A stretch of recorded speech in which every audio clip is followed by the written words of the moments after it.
حضور والا میرے اور آپ کے کریم نبی کی آمد سے پہلے پہلے زمانہ جاہلیت میں، جاہلیت کے زمانے میں جب لوگوں نے لوگوں پر ظلم ہوتے دیکھا تو کہا اللہ کسی کو بھیج۔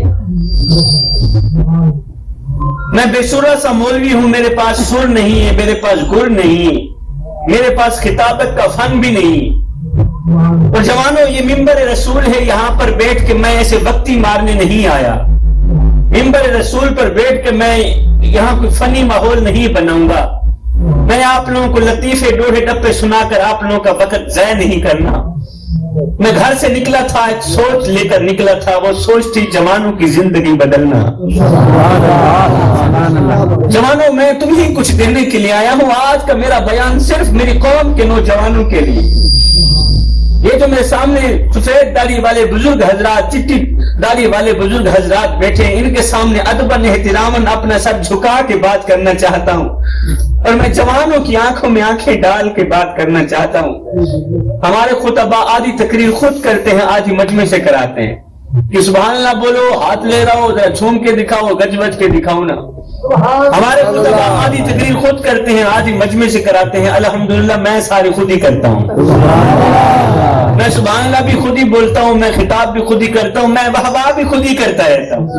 میں آپ لوگوں کو تکلیف بالکل بھی نہیں دوں گا، اس لیے کہ میں آپ لوگوں کا وقت ضائع نہیں کرنا چاہتا۔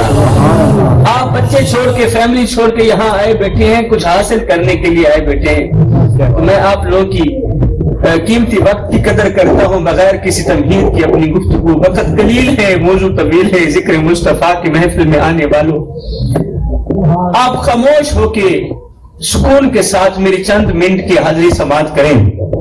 حضور والا ایک دن میرے اور آپ کے کریم آقا مسجد میں بیٹھے رو رہے تھے۔ جوانوں ایک دن میرے اور آپ کے کریم آقا مسجد میں بیٹھے رو رہے تھے۔ آقا کریم روتے چلے جا رہے ہیں، لیکن اس سے پہلے میں وہ بات کر رہا تھا کہ میرے نبی کی آمد سے پہلے پہلے، میرے نبی کی تشریف آوری سے پہلے پہلے زمانہ جاہلیت میں، جاہلیت کے زمانے میں، جاہلیت کے دور میں جب لوگوں نے لوگوں پر ظلم ہوتے دیکھا تو کہا اللہ کسی کو بھیج۔ وہ ان پڑھ لوگ تھے، نادان لوگ تھے، جانتے نہیں تھے کہ اس بار کس شخصیت کو آنا ہے۔ جب لوگوں نے قبلہ لوگوں پر ظلم ہوتے دیکھا تو کہا اللہ کسی کو بھیج۔ جب لوگوں نے ماں پر ظلم ہوتے دیکھا تو کہا اللہ موسیٰ کو بھیج۔ اچھا میرے مجمع میں جو اونچی آواز میں سبحان اللہ بولے مجھے تقریر بھول جاتی ہے بھائی۔ اللہ تعالیٰ آپ لوگوں کو جزائے خیر دے، میری سب کی رکھ جاؤں، اللہ تعالیٰ آپ لوگوں کو جزائے خیر دے۔ سبحان اللہ بولیں، دل میں بولیں۔ میں نے اپنا مزاج بتا دیا ہے نا کہ کافی اس طرح کے خطیبیں اونچی آواز میں سبحان اللہ بولو تو ان کی بیٹری چارج ہو جاتی ہے، واہ کرو، نعرے بازی، دھوم دھام، لشن پشن۔ تو میں نے تو پہلے عرض کر دی کہ میں اس طرح کا خطیب نہیں ہوں، میں نے تو جوانوں کو دو چار باتیں دینی ہے اور یہاں سے رخصت ہو جانا ہے، اثر کرے نہ کرے تو کوئی سن تو لے میں سید کی فریاد، نہیں ہے داد کا طالب یہ بندہ آزاد۔ قبلہ جب بات سیدھا دل میں لگے گی نا پھر انشاءاللہ دل سے جب سبحان اللہ نکلے گی تو وہ سبحان اللہ سننے کا مزہ ہی کچھ اور ہوگا انشاءاللہ۔ اب یہ آپ تھوڑا سا سن لیں، میں کہنا چاہتا ہوں حضور میرے نبی کی آمد سے پہلے پہلے جب لوگوں نے لوگوں پر ظلم ہوتے دیکھا تو کہا اللہ کسی کو بھیج۔ جب لوگوں نے ماؤں پر ظلم ہوتے دیکھا تو کہا اللہ یوسف کو بھیج۔ جب لوگوں نے بہنوں پر ظلم ہوتے دیکھا تو کہا اللہ عیسیٰ کو بھیج۔ جب لوگوں نے بچیوں پر زندہ نرگور کرتے ہوئے دیکھا تو کہا اللہ ابراہیم کو بھیج۔ لیکن میرا اللہ کا قانون تھا اور آج بھی ہے کہ جو ایک بار موت کا مزہ چکھ لیتا ہے نا وہ مڑ کر واپس نہیں آتا۔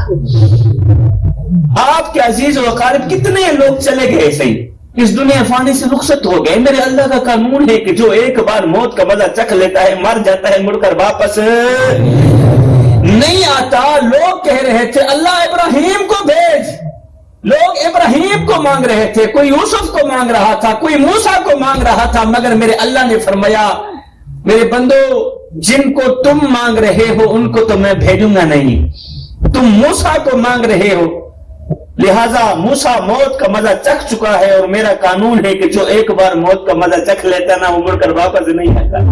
یہ میں رب ہوں اور میرا قانون ہے, میں اپنا قانون نہیں بدلنا چاہتا. لوگ کہہ رہے تھے اللہ موسیٰ کو بھیج, اللہ نے فرمایا موسیٰ کو نہیں بھیجوں. لوگ کہہ رہے تھے اللہ ابراہیم کو بھیج.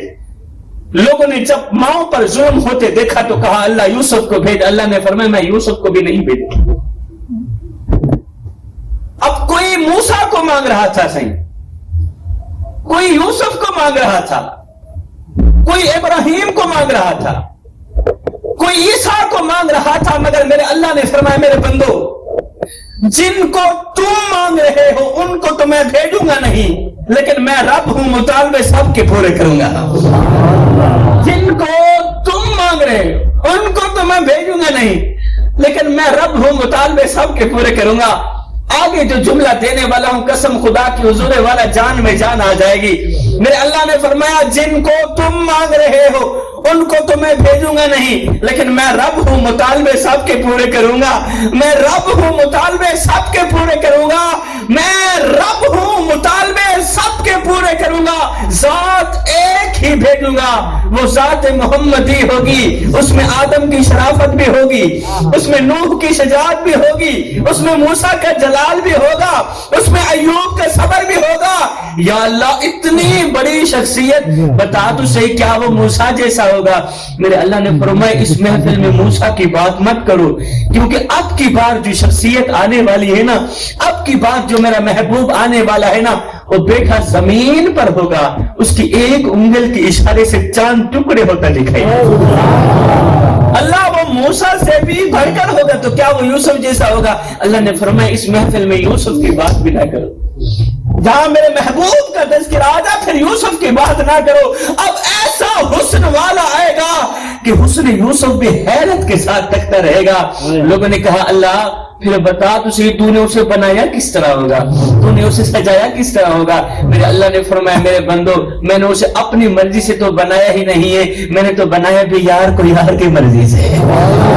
جیسے جیسے میرا محبوب کہتا گیا ویسے ویسے میں خدا مصطفیٰ کو سوارتا گیا. پھر میں کیوں نہ آکھا رب آکھیا سونے محبوبا دس کے ہو جیاں تینوں بنا بنائے, جدہ میرے محبوب دا جی چاہوے اسا اے ہو جیاں تینوں سجا بنائے. او محبوب آکھیا اے ہو جیاں بڑا بولا میرے جان جہان دی جان ہوئے, بھویں میں بولا بھویں تو بولے اب تو دی کو زبان.